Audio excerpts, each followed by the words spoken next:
ಎಲ್ಲರಿಗೂ ನಮಸ್ತೆ. ಸೊ ಈ ಒಂದು ವಿಡಿಯೋನಲ್ಲಿ ಫಿನಾನ್ಷಿಯಲ್ ಮ್ಯಾನೇಜ್ಮೆಂಟ್ನ ಫಿನಾನ್ಷಿಯಲ್ ಡಿಸಿಷನ್ ಅನ್ನೋ ಯೂನಿಟ್ ಅಲ್ಲಿ ಬರುವಂತ ಲಿವರೇಜಸ್ ಅನ್ನೋ ಟಾಪಿಕ್ಗೆ ಸೊಲ್ಯೂಷನ್ಸ್ ಯಾವ ತರ ಮಾಡಬೇಕು ಅಂತೇಳಿ ಸಾಲ್ವ್ ಮಾಡಿ ತೋರಿಸ್ತೀವಿ.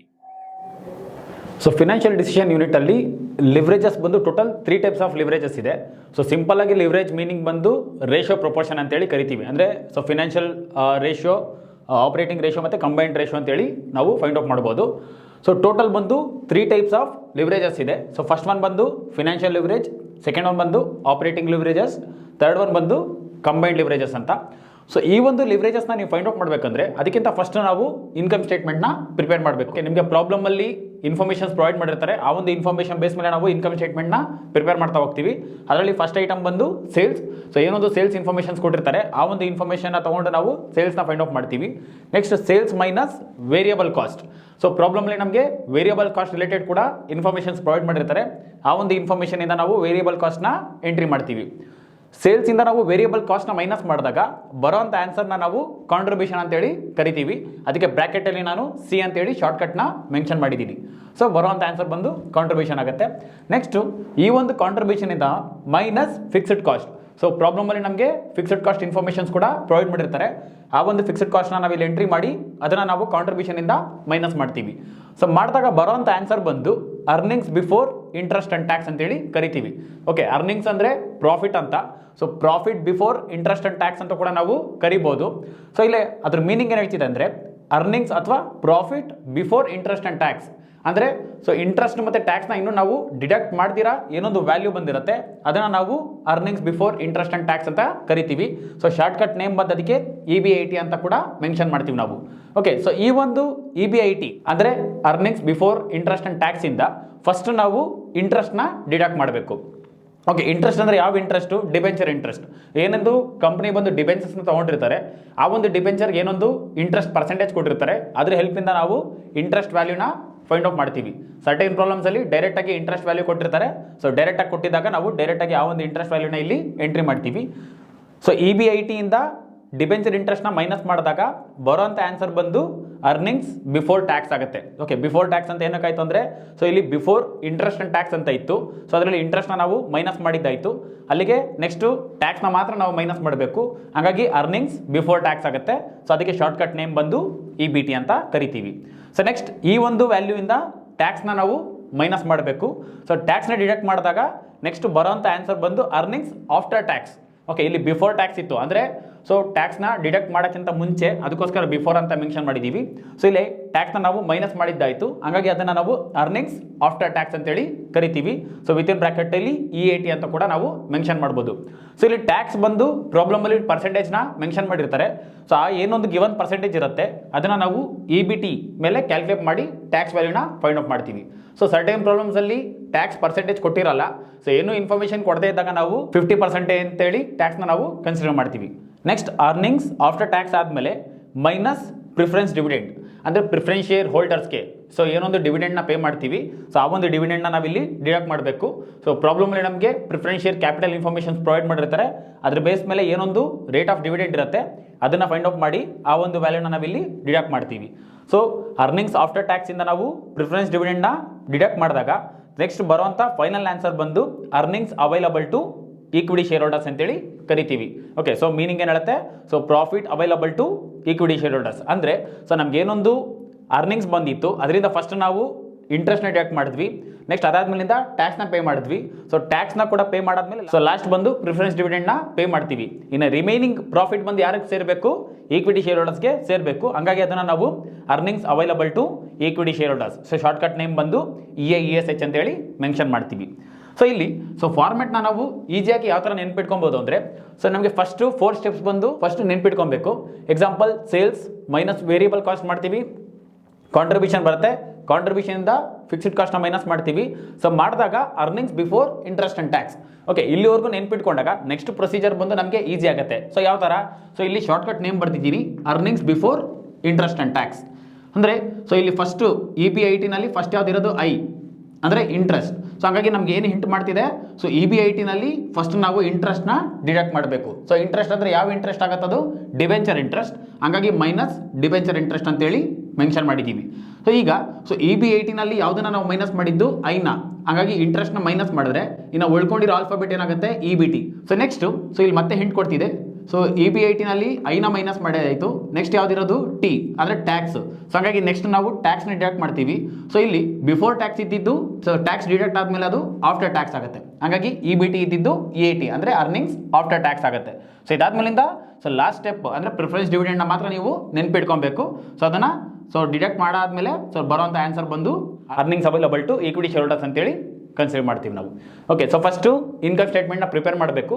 ಸೊ ಮಾಡಾದ್ಮೇಲೆ ನಾವು ಲಿವರೇಜಸ್ನ ಫೈಂಡ್ ಔಟ್ ಮಾಡೋದಕ್ಕೆ ಮೂವ್ ಆಗ್ತೀವಿ. ಸೊ ಇಲ್ಲಿ ಟೋಟಲ್ ಆಗಲೇ ಹೇಳ್ದಂಗೆ 3 ಟೈಪ್ಸ್ ಆಫ್ ಲಿವರೇಜಸ್ ಇದೆ. ಸೊ ಫಸ್ಟ್ ಒನ್ ಬಂದು ಫಿನಾನ್ಷಿಯಲ್ ಲಿವರೇಜ್. ಫಿನಾನ್ಷಿಯಲ್ ಲಿವರೇಜ್ನ ಫೈಂಡ್ ಔಟ್ ಮಾಡೋದಕ್ಕೆ ಫಾರ್ಮುಲಾ ಬಂದು EB80 divide by EBT. So EB80 ಅಂದರೆ ಆಗಲೇ ಹೇಳ್ದಂಗೆ earnings before interest and tax.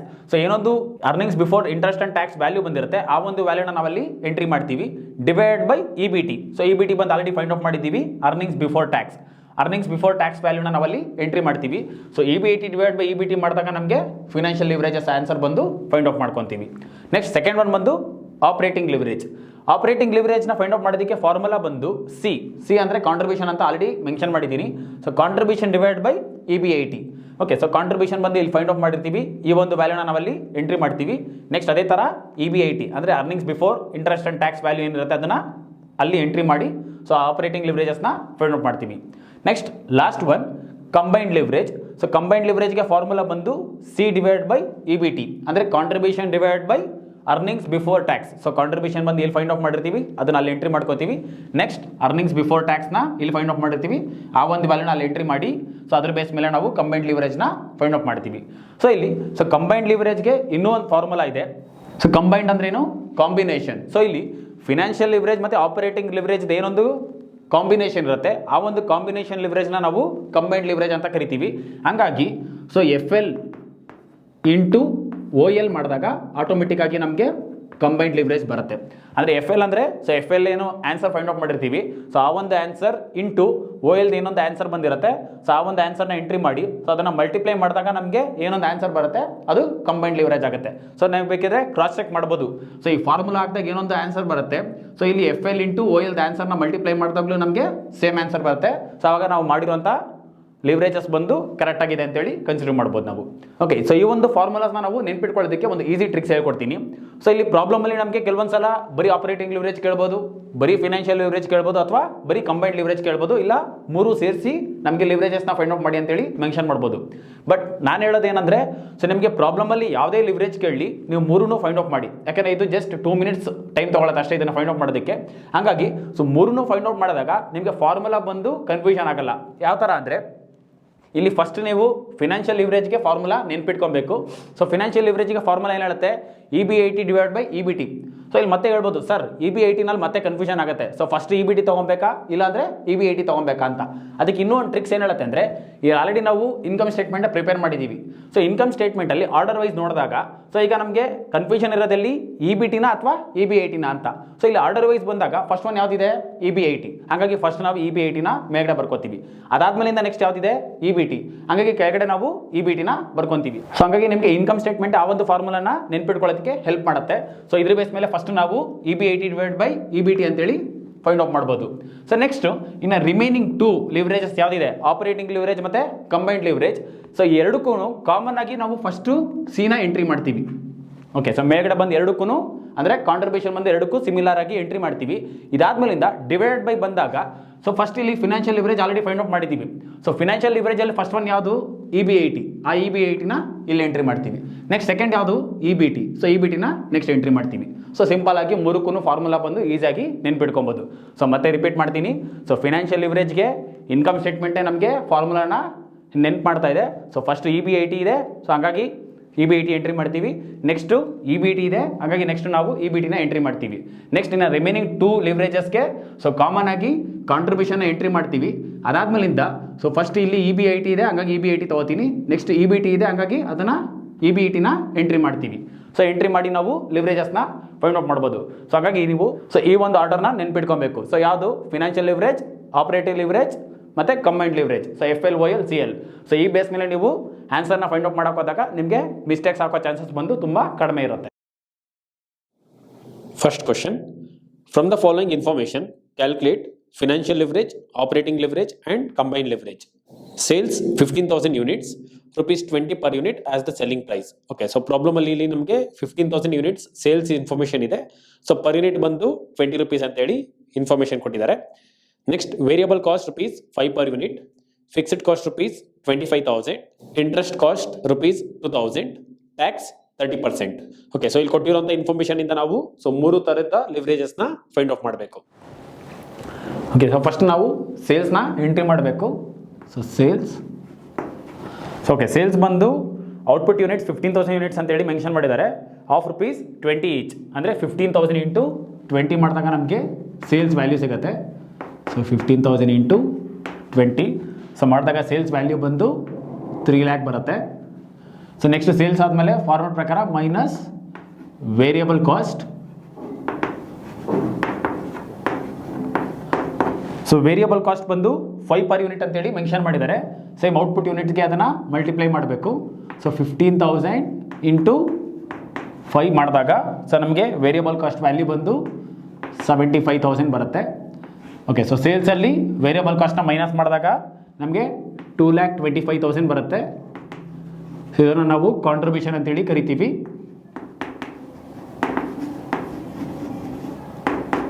So next format ಪ್ರಕಾರ contribution minus fixed cost. Okay, ಪ್ರಾಬ್ಲಮಲ್ಲಿ ನಮಗೆ ಫಿಕ್ಸ್ಡ್ ಕಾಸ್ಟ್ ಬಂದು ಡೈರೆಕ್ಟಾಗಿ ವ್ಯಾಲ್ಯೂ ಪ್ರೊವೈಡ್ ಮಾಡಿದ್ದಾರೆ 25,000 ಅಂತ. ಸೊ ಇದನ್ನು ಮೈನಸ್ ಮಾಡಿದಾಗ ನಮಗೆ ಬರೋಂಥ ವ್ಯಾಲ್ಯೂ ಬಂದು 2 lakh.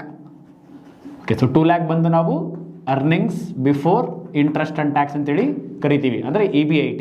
ಓಕೆ, ಸೊ ಈಗ ಸೊ ಆಗಲೇ ಹೇಳ್ದಂಗೆ ನಾವು EBITನಲ್ಲಿ ಫಸ್ಟ್ ನಾವು ಐನ ಮೈನಸ್ ಮಾಡ್ತೀವಿ. ಸೊ ಐ ಅಂದರೆ interest, so minus interest. So interest ಅಂದ್ರೂ ಒಂದೇ, ಡಿಬೆಂಚರ್ ಇಂಟ್ರೆಸ್ಟ್ ಅಂದ್ರೂ ಕೂಡ ಒಂದೇ. ಸೊ ಇಲ್ಲಿ ಪ್ರಾಬ್ಲಮಲ್ಲಿ ಇಂಟ್ರೆಸ್ಟ್ ವ್ಯಾಲ್ಯೂ ಬಂದು ಡೈರೆಕ್ಟಾಗಿ ಅವರೇ ಪ್ರೊವೈಡ್ ಮಾಡಿದ್ದಾರೆ 20,000. ಸೊ 20,000ನ ಎಂಟ್ರಿ ಮಾಡ್ತೀವಿ. ಸೊ ಇದನ್ನು ಮೈನಸ್ ಮಾಡಿದಾಗ ಬರೋಂಥ ವ್ಯಾಲ್ಯೂ ಬಂದು 1,80,000. ಓಕೆ, ಸೊ EBITನಲ್ಲಿ ಐನ ಮೈನಸ್ ಮಾಡಿದ್ದೀವಿ, ಹಾಗಾಗಿ ರಿಮೈನಿಂಗ್ ಬಂದು EBT ಆಗುತ್ತೆ, ಅಂದರೆ earnings before tax. So next I ಆದಮೇಲೆ ನಾವು ಟಿನ ಮೈನಸ್ ಮಾಡಬೇಕು. ಸೊ ಟಿ ಅಂದರೆ tax, so minus tax. So ಇಲ್ಲಿ ಪ್ರಾಬ್ಲಮಲ್ಲಿ ನಮಗೆ 30% ಟ್ಯಾಕ್ಸ್ ಅಂತೇಳಿ ಮೆನ್ಷನ್ ಮಾಡಿದ್ದಾರೆ. ಸೊ ನಾವು ಟ್ಯಾಕ್ಸ್ನ ನಾವು ಯಾವಾಗಲೂ EBT ವ್ಯಾಲ್ಯೂ ಏನಿದೆ ಸೊ ಆ ಒಂದು EBT ವ್ಯಾಲ್ಯೂ ಮೇಲೆ ಫೈಂಡ್ ಔಟ್ ಮಾಡ್ತೀವಿ. ಹಾಗಾಗಿ ಸೊ 1,80,000 ಇಂಟು 30%. ಸೊ ಮಾಡಿದಾಗ ನಮಗೆ ಟ್ಯಾಕ್ಸ್ ವ್ಯಾಲ್ಯೂ ಬಂದು 54,000 ಬರುತ್ತೆ. ಸೊ 1,80,000ನಲ್ಲಿ 54,000ನ ಡಿಡಕ್ಟ್ ಮಾಡಿದಾಗ 1,26,000 ವ್ಯಾಲ್ಯೂ ಬರುತ್ತೆ. ಇದನ್ನು ನಾವು ಅರ್ನಿಂಗ್ಸ್ ಆಫ್ಟರ್ ಟ್ಯಾಕ್ಸ್ ಅಂದರೆ EAT ಅಂತೇಳಿ ಕರಿತೀವಿ. ಸೊ ಇಲ್ಲಿ ಬಿಫೋರ್ ಟ್ಯಾಕ್ಸ್ ಇತ್ತು, ಸೊ ಬಿಫೋರ್ ಇದ್ದಿದ್ದು ನೆಕ್ಸ್ಟ್ ಆಫ್ಟರ್ ಆಯಿತು, ಹಾಗಾಗಿ EAT ಅಂದರೆ ಅರ್ನಿಂಗ್ಸ್ ಆಫ್ಟರ್ ಟ್ಯಾಕ್ಸ್ ಆಗುತ್ತೆ. ಸೊ ನೆಕ್ಸ್ಟ್ ಫಾರ್ಮೆಟ್ ಪ್ರಕಾರ ಮೈನಸ್ ಪ್ರಿಫರೆನ್ಸ್ ಡಿವಿಡೆಂಡ್.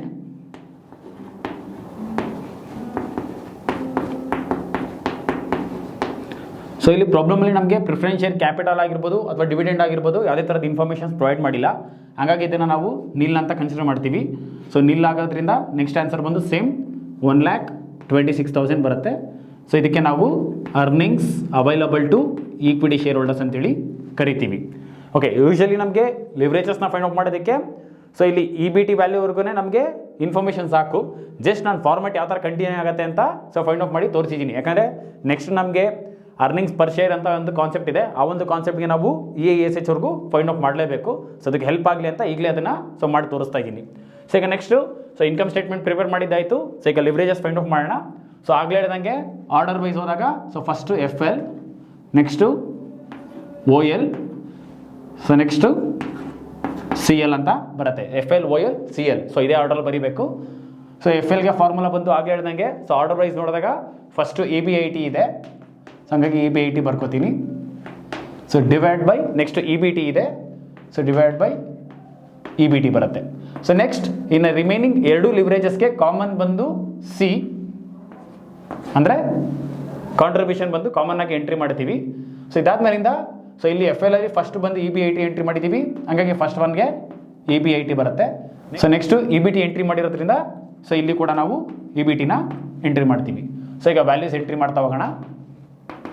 ಸೊ ಇಲ್ಲಿ EBIT ವ್ಯಾಲ್ಯೂ ಬಂದು 2 lakh ಇದೆ. So 2 lakh divide by EBT value ಬಂದು 1,80,000 ಬರುತ್ತೆ. ನೆಕ್ಸ್ಟ್ ಕಾಂಟ್ರಿಬ್ಯೂಷನ್ ಬಂದು 2,25,000 ಇದೆ. So divide by EBIT value ಬಂದು 2 lakh. ನೆಕ್ಸ್ಟ್ ಸೇಮ್ ಕಾಂಟ್ರಿಬ್ಯೂಷನ್ ಬಂದು 2,25,000 ಡಿವೈಡ್ ಬೈ EBIT ವ್ಯಾಲ್ಯೂ ಬಂದು 1,80,000 ಬರುತ್ತೆ. ಓಕೆ, ಸೊ ಇಲ್ಲಿ ಡಿವೈಡ್ ಮಾಡಿದಾಗ ನಮಗೆ ಆನ್ಸರ್ಸ್ ಬಂದು ಸೊ ಫಿನಾನ್ಷಿಯಲ್ ಲಿವ್ರೇಜ್ಗೆ ಸೊ 1.11 ಬರುತ್ತೆ. ಸೊ ನಾವಿಲ್ಲಿ ಲಿವ್ರೇಜಸ್ನ ಟೈಮ್ಸಿಂದ ನಾವು ಮೆನ್ಷನ್ ಮಾಡ್ತೀವಿ. ಸೊ ಹಾಗಾಗಿ ಏನೊಂದು ಆನ್ಸರ್ ಬರುತ್ತೆ ಅದನ್ನು ಟೈಮ್ಸ್ ಅಂತೇಳಿ ಮೆನ್ಷನ್ ಮಾಡಬೇಕು. So 1.11 times. Next 2,25,000 divide by 2 lakh ಮಾಡಿದಾಗ 1.125 ಟೈಮ್ಸ್ ಬರುತ್ತೆ. ನೆಕ್ಸ್ಟ್ ಲಾಸ್ಟ್ ಒನ್ ಬಂದು 2,25,000 ಡಿವೈಡ್ ಬೈ 1,80,000 ಮಾಡಿದಾಗ 1.25 ಟೈಮ್ಸ್ ಬರುತ್ತೆ. ಓಕೆ, ಸೊ ಆಗಲೇ ಹೇಳಿದ್ದೆ. ಸೊ ಈಗ ಬೇಕಾದ್ರೆ ನಾವು ಆನ್ಸರ್ನ ಕ್ರಾಸ್ ಚೆಕ್ ಮಾಡ್ಬೋದು. ಸೊ ಈಗ ಕಂಬೈನ್ಡ್ ಲಿವರೇಜ್ಗೆ ಇನ್ನೊಂದು ಫಾರ್ಮುಲಾ ಬಂದು FL into OL is equal to CL ಅಂತೇಳಿ ಮೆನ್ಷನ್ ಮಾಡಿದ್ದೆ. ಸೊ FLದ ಆನ್ಸರ್ ಎಷ್ಟು ಬಂದಿದೆ 1.11 ಇಂಟು ಸೊ OLದ ಆನ್ಸರ್ ಬಂದು 1.125. ಸೊ ಮಲ್ಟಿಪ್ಲೈ ಮಾಡಿದಾಗ ನಮಗೆ 1.248 ಟೈಮ್ಸ್ ಬರುತ್ತೆ. ಸೊ ಇಲ್ಲಿ ಡೆಸಿಮಲ್ಸ್ನ ನಾವು ರೌಂಡ್ ಫಿಗರ್ ಮಾಡಿದಾಗ ಸೇಮ್ 1.25 ಆಗುತ್ತೆ. ಸೊ ಅಲ್ಲಿಗೆ ನಾವು ಮಾಡಿರೋದು ಬಂದು ಕರೆಕ್ಟ್ ಆಗಿದೆ ಅಂತೇಳಿ ಫೈಂಡ್ ಔಟ್ ಮಾಡ್ಬೋದು. ಸೊ ಈ ಒಂದು ಇನ್ಕಮ್ ಸ್ಟೇಟ್ಮೆಂಟಿಂದ ನಾವು ಸೊ ಈ ಥರ ಸಿಂಪಲ್ ಟ್ರಿಕ್ಸ್ನ ಇಟ್ಕೊಂಡು FL OL CL ಅಂದರೆ ಫಿನಾನ್ಷಿಯಲ್ ಲಿವರೇಜ್, ಆಪರೇಟಿಂಗ್ ಲಿವರೇಜ್ ಮತ್ತು ಕಂಬೈನ್ಡ್ ಲಿವರೇಜ್ನ ಈಸಿಯಾಗಿ ಫೈಂಡ್ ಔಟ್ ಮಾಡ್ಬೋದು. Second question, a company has sales rupees 10 lakh, variable cost rupees 6 lakh, debenture of rupees 5 lakh at 8% rate of interest. Calculate all the leverages. Okay, so sales information ಇದೆ, variable cost information ಇದೆ. So ಡೈರೆಕ್ಟಾಗಿ debenture value ಕೊಟ್ಟಿದ್ದಾರೆ. So interest rate ಬಂದು 8%. So debenture ಇಂಟ್ರೆಸ್ಟ್ನ ನಾವು ಇಲ್ಲಿ calculate ಮಾಡಿ ಅದ್ರ base ಮೇಲೆ ನಾವು ಎಲ್ಲ ಲಿವರೇಜಸ್ನ ಫೈಂಡ್ ಔಟ್ ಮಾಡಬೇಕು. ಸೊ ಫಸ್ಟ್ ಐಟಮ್ ಬಂದು ಸೇಲ್ಸ್. ಸೊ ಇಲ್ಲಿ ಸೇಲ್ಸ್ ಬಂದು ಡೈರೆಕ್ಟಾಗಿ ಅವರೇ ಇನ್ಫಾರ್ಮೇಷನ್ಸ್ ಪ್ರೊವೈಡ್ ಮಾಡಿದ್ದಾರೆ 10 lakh ಅಂತ. ಸೊ 10 lakh ಡೈರೆಕ್ಟಾಗಿ ಎಂಟ್ರಿ ಮಾಡ್ತೀವಿ. ನೆಕ್ಸ್ಟು ಫಾರ್ಮೆಟ್ ಪ್ರಕಾರ minus variable cost. So variable cost ಬಂದು 6 lakh ಅಂತೇಳಿ ಅವರೇ ಇನ್ಫಾರ್ಮೇಷನ್ಸ್ ಪ್ರೊವೈಡ್ ಮಾಡಿದ್ದಾರೆ. So 6 lakh. ಸೊ 10 lakhಲ್ಲಿ 6 lakhನ ಮೈನಸ್ ಮಾಡಿದಾಗ 4 lakh ಬರುತ್ತೆ. ಸೊ ಇದನ್ನು ನಾವು ಕಾಂಟ್ರಿಬ್ಯೂಷನ್ ಅಂತೇಳಿ ಕರಿತೀವಿ. So next minus fixed cost. So fixed cost value ಬಂದು ಪ್ರಾಬ್ಲಮಲ್ಲಿ 1 lakh ಪ್ರೊವೈಡ್ ಮಾಡಿದ್ದಾರೆ. So 1 lakh. ಸೊ ಡಿಡಕ್ಟ್ ಮಾಡಿದಾಗ ನಮಗೆ 3 lakh ಬರುತ್ತೆ. ಸೊ 3 lakhನ ನಾವು earnings before interest and tax ಅಂದರೆ EBIT ಅಂತೇಳಿ ಕರಿತೀವಿ. ಸೊ EBITನಲ್ಲಿ ಫಸ್ಟ್ ನಾವು ಐನ ಮೈನಸ್ ಮಾಡಬೇಕು. ಸೊ ಅಂದರೆ ಮೈನಸ್ ಇಂಟ್ರೆಸ್ಟ್. ಸೊ ಇಂಟ್ರೆಸ್ಟ್ ಅಥವಾ ಡಿಬೆಂಚರ್ ಇಂಟ್ರೆಸ್ಟ್ ಅಂತ ಕೂಡ ಬರೀಬೋದು. ಸೊ ಇಲ್ಲಿ ನಮಗೆ ಪ್ರಾಬ್ಲಮಲ್ಲಿ ಸೊ ಡಿಬೆಂಚರ್ ವ್ಯಾಲ್ಯೂ ಬಂದು 5 lakh ಪ್ರೊವೈಡ್ ಮಾಡಿದ್ದಾರೆ. ಸೊ ಇದರಲ್ಲಿ ರೇಟ್ ಆಫ್ ಇಂಟ್ರೆಸ್ಟ್ ಬಂದು 8% ಅಂತೇಳಿ ಮೆನ್ಷನ್ ಮಾಡಿದ್ದಾರೆ. ಸೊ ಅಂದರೆ ಇಂಟ್ರೆಸ್ಟ್ ನಾವಿಲ್ಲಿ ಫೈಂಡ್ ಔಟ್ ಮಾಡಬೇಕು. So debenture value 5 lakh. So into 8% ಮಾಡಿದಾಗ ನಮಗೆ ಡಿಬೆಂಚರ್ ಇಂಟ್ರೆಸ್ಟ್ ವ್ಯಾಲ್ಯೂ ಬಂದು 40,000 ಬರುತ್ತೆ. ಸೊ 3 lakhಲ್ಲಿ 40,000ನ ಮೈನಸ್ ಮಾಡಿದಾಗ ಸೊ 2,60,000 ಬರುತ್ತೆ. ಸೊ ಇದನ್ನು ನಾವು ಅರ್ನಿಂಗ್ಸ್ ಬಿಫೋರ್ ಟ್ಯಾಕ್ಸ್ ಅಂತೇಳಿ ಕರಿತೀವಿ ಅಂದರೆ EBT. So next minus tax. So ಇಲ್ಲಿ ಪ್ರಾಬ್ಲಮಲ್ಲಿ ಸೊ ಟ್ಯಾಕ್ಸ್ ರಿಲೇಟೆಡ್ ಯಾವುದೇ ಥರದ ಇನ್ಫಾರ್ಮೇಷನ್ಸ್ ಪ್ರೊವೈಡ್ ಮಾಡಿಲ್ಲ. ಸೊ ಏನು ಇನ್ಫಾರ್ಮೇಷನ್ಸ್ ಪ್ರೊವೈಡ್ ಮಾಡದೇ ಇದ್ದಾಗ ಸೊ ಟ್ಯಾಕ್ಸ್ನ ನಾವು 50% ಕನ್ಸಿಡರ್ ಮಾಡ್ತೀವಿ ಅಂತ ಸೊ ಆಗಲೇ ಎಕ್ಸ್ಪ್ಲೇನ್ ಮಾಡಿದ್ದೆ ನಾನು. ಸೊ ಹಂಗಾಗಿ ಸೊ ಏನೊಂದು 2,60,000 ಇದೆ ಇಂಟು 50% ಮಾಡ್ತೀವಿ. ಸೊ ಮಾಡಿದಾಗ ನಮಗೆ ಟ್ಯಾಕ್ಸ್ ವ್ಯಾಲ್ಯೂ ಬಂದು 1,30,000 ಬರುತ್ತೆ. ಸೊ ಡಿಡಕ್ಟ್ ಮಾಡಿದಾಗ ನಮಗೆ ಸೊ ಆನ್ಸರ್ ಬಂದು ಸೇಮ್ 1,30,000 ಬರುತ್ತೆ. ಸೊ ಇದು ಅರ್ನಿಂಗ್ಸ್ ಆಫ್ಟರ್ ಟ್ಯಾಕ್ಸ್ ಅಂತೇಳಿ ಕನ್ಸಿಡರ್ ಮಾಡ್ತೀವಿ. Next minus preference dividend. So ಪ್ರಾಬ್ಲಮಲ್ಲಿ ಯಾವುದೇ ಥರದ preference share capital informations provide ಮಾಡಿಲ್ಲ. ಹಾಗಾಗಿ ಪ್ರಿಫರೆನ್ಸ್ ಡಿವಿಡೆಂಡ್ ಬಂದು ನಿಲ್ ಆಗುತ್ತೆ.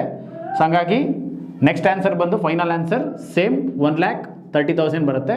ಸೊ ಇದನ್ನು ನಾವು earnings available to equity share holders ಅಂತೇಳಿ ಕರಿತೀವಿ. ಓಕೆ, ಸೊ ಇನ್ಕಮ್ ಸ್ಟೇಟ್ಮೆಂಟ್ನ ಪ್ರಿಪೇರ್ ಮಾಡಿದ್ದಾಯಿತು. ಸೊ ಈಗ ಲಿವರೇಜಸ್ನ ಫೈಂಡ್ ಔಟ್ ಮಾಡ್ತಾ ಹೋಗೋಣ. ಸೇಮ್ ಫಸ್ಟ್ ಒನ್ ಬಂದು FL, next OL, next last one ಬಂದು CL ಆಗುತ್ತೆ. FL ಫಾರ್ಮುಲಾ ಬಂದು EBIT divide by EBT. So next remaining ಎರಡಕ್ಕೂ ಕಾಮನ್ ಆಗಿ C ಬರುತ್ತೆ. So C divide by first ಒನ್ಗೆ EBIT. ಸೊ ನೆಕ್ಸ್ಟು ಲಾಸ್ಟ್ ಒನ್ಗೆ C ಡಿವೈಡ್ ಬೈ EBT ಬರುತ್ತೆ. Okay, so ಈಗ ವ್ಯಾಲ್ಯೂಸ್ನ ಎಂಟ್ರಿ ಮಾಡ್ತಾ ಹೋಗೋಣ. ಸೊ ಫಸ್ಟ್ ಒನ್ಗೆ E B I T value ಬಂದು 3 ಲ್ಯಾಕ್ ಇದೆ. So 3 lakh divide by E B T value ಬಂದು 2,60,000 ಇದೆ. ಸೊ 2,60,000 ಎಂಟ್ರಿ ಮಾಡ್ತೀವಿ. ಸೊ ನೆಕ್ಸ್ಟು ಕಾಂಟ್ರಿಬ್ಯೂಷನ್ ಬಂದು ಎರಡಕ್ಕೂ ಕಾಮನ್ ಆಗಿ 4 ಲ್ಯಾಕ್ ಎಂಟ್ರಿ ಮಾಡ್ಕೊತೀವಿ. ಸೊ ಡಿವೈಡ್ ಬೈ ಫಸ್ಟ್ ಒನ್ಗೆ E B I T value ಬಂದು 3 ಲ್ಯಾಕ್, ನೆಕ್ಸ್ಟ್ ಒನ್ಗೆ so E B T value ಬಂದು 2,60,000. ಸೊ ಇಲ್ಲಿ ಡಿವೈಡ್ ಮಾಡಿದಾಗ ಸೊ ಫಸ್ಟ್ ಒನ್ಗೆ ನಮಗೆ 1.1538 ಟೈಮ್ಸ್ ಬರುತ್ತೆ.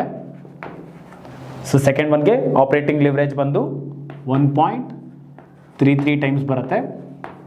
ಸೊ ಕಂಬೈನ್ಡ್ ಲಿವರೇಜ್ ವ್ಯಾಲ್ಯೂ ಬಂದು 1.538 ಟೈಮ್ಸ್ ಬರುತ್ತೆ. ಸೊ ಆನ್ಸರ್ನ ನಾವು ಕ್ರಾಸ್ ಚೆಕ್ ಮಾಡ್ಬೋದು. F L into O L is equal to C L. So F L ಬಂದು 1.1538 ಇಂಟು ಒ ಎಲ್ ಬಂದು 1.33. ಸೊ ಮಾಡಿದಾಗ 1.534 ಬರುತ್ತೆ. ಸೊ ಇಲ್ಲಿ ಸೇಮ್ ಸೊ ಡೆಸಿಬಲ್ಸ್ನ ರೌಂಡ್ ಫಿಗರ್ ಮಾಡಿದಾಗ ಸೇಮ್ 1.53ನೇ ಬರುತ್ತೆ ನಮಗೆ. ಸೊ ಹಾಗಾಗಿ ನಾವು ಮಾಡಿರೋದು ಬಂದು ಕರೆಕ್ಟ್ ಆಗಿದೆ ಅಂತೇಳಿ ಕನ್ಸಿಡರ್ ಮಾಡ್ಬೋದು. ಸೊ ಡಿಬೆಂಚರ್ಸ್ನ ಕೊಟ್ಟಾಗ ಸೊ ಬೇಸ್ಡ್ ಆನ್ ಪರ್ಸೆಂಟೇಜ್ ಬಂದು ಯಾವ ಥರ ಫೈಂಡ್ ಔಟ್ ಮಾಡಬೇಕು ಅಂತೇಳಿ ಸೊ ಈ ಒಂದು ಪ್ರಾಬ್ಲಮಲ್ಲಿ ನಾವು ತಿಳ್ಕೊಂಡಿದ್ದೀವಿ. Third question. Calculate operating leverage from the information available in respect of a product.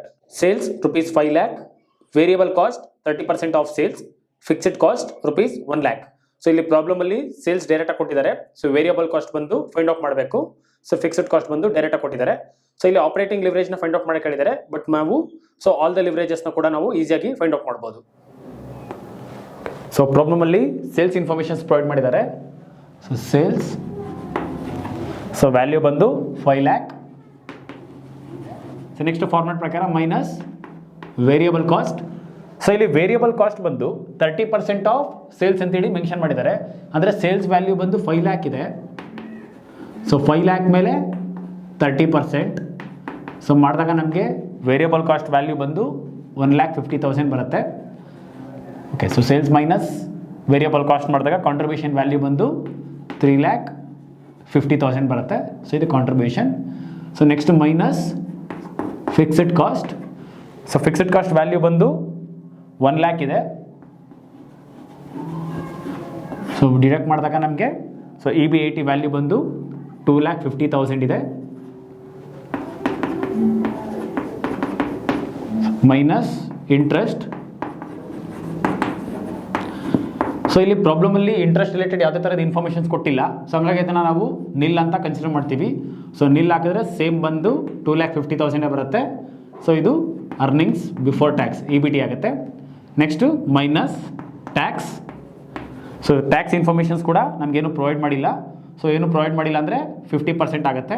So ಹಂಗಾಗಿ 2,50,000 ಇಂಟು 50% ಮಾಡಿದ್ರೆ 1,25,000 ಆಗುತ್ತೆ. ಸೊ ಡಿಡಕ್ಟ್ ಮಾಡಿದಾಗ ಸೇಮ್ 1,25,000 ಬರುತ್ತೆ. ಸೊ ಇದು earnings after tax. So next minus preference dividend. So ಯಾವುದೇ ಥರದ ಇನ್ಫಾರ್ಮೇಷನ್ ಇಲ್ಲ. ಸೊ ನಿಲ್ ಆಗುತ್ತೆ. ಸೊ ಡಿಡಕ್ಟ್ ಮಾಡಿದ್ರೆ ಸೇಮ್ 1,25,000 ಬಂದು earnings available to equity share holders. Okay, so ಇಲ್ಲಿ ಪ್ರಾಬ್ಲಮಲ್ಲಿ ನಮಗೆ ಬರೀ ಆಪ್ರೇಟಿಂಗ್ ಲಿವರೇಜ್ನ ಮಾತ್ರ ಫೈಂಡ್ ಔಟ್ ಮಾಡೋಕ್ಕೆ ಹೇಳಿದ್ದಾರೆ. ಸೊ ಆಗಲೇ ಹೇಳ್ದಂಗೆ ಸೊ ನಮ್ಗೆ ಯಾವುದೇ ಒಂದು ಲಿವರೇಜ್ ಕೇಳಿದ್ರು ಸೊ 3 ಫೈಂಡ್ ಔಟ್ ಮಾಡೋಣ. ಯಾಕಂದರೆ ಸೊ ತುಂಬ ಈಸಿ ಮತ್ತು ಸೊ ಟೈಮ್ ಬಂದು ತುಂಬ ಕಡಿಮೆ ತೊಗೊಳುತ್ತೆ. ಹಾಗಾಗಿ ಈಸಿಯಾಗಿ ನಾವು 3 ಫೈಂಡ್ ಔಟ್ ಮಾಡೋದ್ರಿಂದ ಸೊ ಕರೆಕ್ಟಾಗಿರೋಂಥ ಆನ್ಸರ್ನ ನಾವು ಫೈಂಡ್ ಔಟ್ ಮಾಡ್ಬೋದು. ಸೊ ಮತ್ತು ಫಾರ್ಮ್ಯಾಟು ಅಪ್ ಟು ESH ವರೆಗೂ ಫೈಂಡ್ ಔಟ್ ಮಾಡೋ ನೆಸೆಸರಿ ಏನಿಲ್ಲ. ಸೊ ನಾವು ಇ ಬಿ ಟಿಗೆ ಅಥವಾ EAT ಗೆ ಕೂಡ ಅದನ್ನು ನಿಲ್ಸ್ಕೊಬೋದು. ಜಸ್ಟ್ ನಾನು ಫಾರ್ಮ್ಯಾಟ್ ಪರ್ಪಸ್ಗೋಸ್ಕರ ಅದನ್ನು ಕಂಟಿನ್ಯೂ ಮಾಡಿ ತೋರಿಸ್ತಾ ಇದ್ದೀನಿ. ಸೊ ಈಗ ಆರ್ಡರ್ ವೈಸ್ ನೋಡಿದಾಗ first F L, next O L, ಮೂರನೇದು ಬಂದು ಸಿ ಎಲ್. ಸೊ ಎಫ್ ಎಲ್ಗೆ ಫಾರ್ಮುಲಾ ಬಂದು E B I T divide by E B T. Next so ಎರಡಕ್ಕೂ ಕಾಮನ್ ಆಗಿ ಕಾಂಟ್ರಿಬ್ಯೂಷನ್ ಬರುತ್ತೆ. So contribution divide by first ಒನ್ಗೆ E B I T, second ಒನ್ಗೆ E B T. Okay, so first E B I T value ಬಂದು 2,50,000 ಇದೆ. So divide by E B T value ಕೂಡ 2,50,000 ಬರುತ್ತೆ. Next contribution ಬಂದು 3,50,000 ಇದೆ. So divide by E B I T value ಬಂದು 2,50,000. So next contribution value ಬಂದು 3,50,000 divide by EBT value ಬಂದು same 2,50,000 ಬರುತ್ತೆ. ಸೊ ಮಾಡಿದಾಗ ನಮಗೆ ಫಿನಾನ್ಷಿಯಲ್ ಲಿವರೇಜ್ ವ್ಯಾಲ್ಯೂ ಬಂದು 1 ಟೈಮ್ಸ್ ಬರುತ್ತೆ. ನೆಕ್ಸ್ಟು ಆಪ್ರೇಟಿಂಗ್ ಲಿವರೇಜ್ ಬಂದು 1.4 ಟೈಮ್ಸ್ ಬರುತ್ತೆ. ಸೊ ನೆಕ್ಸ್ಟು ಕಾಂಟ್ರಿಬ್ಯೂಷನ್ ಬಂದು 1.4 ಟೈಮ್ಸೇ ಬರುತ್ತೆ. ಸೊ ಕ್ರಾಸ್ ಚೆಕ್ ಮಾಡಿ ನೋಡೋಣ. So FL into OL is equal to CL.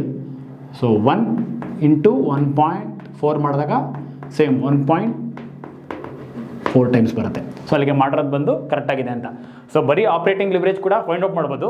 But so 3 ಮಾಡಿದಾಗ ನಮಗೆ ಒಂದು ಫಾರ್ಮುಲಾ ಈಸಿಯಾಗಿ ನೆನಪಿರುತ್ತೆ, ಇನ್ನೊಂದು ಕ್ರಾಸ್ ಚೆಕ್ ಮಾಡಿದಾಗ ಮಾಡಿರೋಂಥ ಆನ್ಸರ್ ಕೂಡ ಕರೆಕ್ಟಾಗಿದೆ ಅಂತೇಳಿ ಕನ್ಸಿಡರ್ ಮಾಡ್ಬೋದು. ಸೊ ಈ ಒಂದು ಬೇಸ್ ಮೇಲೆ ನಾವು FL OL CLನ ನಾವು ಫೈಂಡ್ ಔಟ್ ಮಾಡ್ಬೋದು. ಈ ಒಂದು ವಿಡಿಯೋನಲ್ಲಿ ನಾವು ಬರೀ ಸಿಂಪಲ್ ಪ್ರಾಬ್ಲಮ್ಸ್ನ ಮಾತ್ರ ಸಾಲ್ವ್ ಮಾಡಿ ತೋರಿಸಿದ್ದೀವಿ. ಸೊ ಇನ್ನೂ ಇದರಲ್ಲಿ ತುಂಬ ವೆರೈಟೀಸ್ ಇದೆ, ಅದನ್ನು ನೆಕ್ಸ್ಟ್ ವಿಡಿಯೋನಲ್ಲಿ ನಾವು ಅಪ್ಲೋಡ್ ಮಾಡ್ತಾ ಹೋಗ್ತೀವಿ. ಇನ್ ಕೇಸ್ ಈ ಪ್ರಾಬ್ಲಮ್ಸ್ ರಿಲೇಟೆಡ್ ಏನಾದರೂ ಡೌಟ್ಸ್ ಅಥವಾ ಸಜೆಷನ್ಸ್ ಏನಾದರೂ ಇದ್ದರೆ ಕಮೆಂಟ್ ಬಾಕ್ಸ್ನಲ್ಲಿ ಕಮೆಂಟ್ ಮಾಡಿ.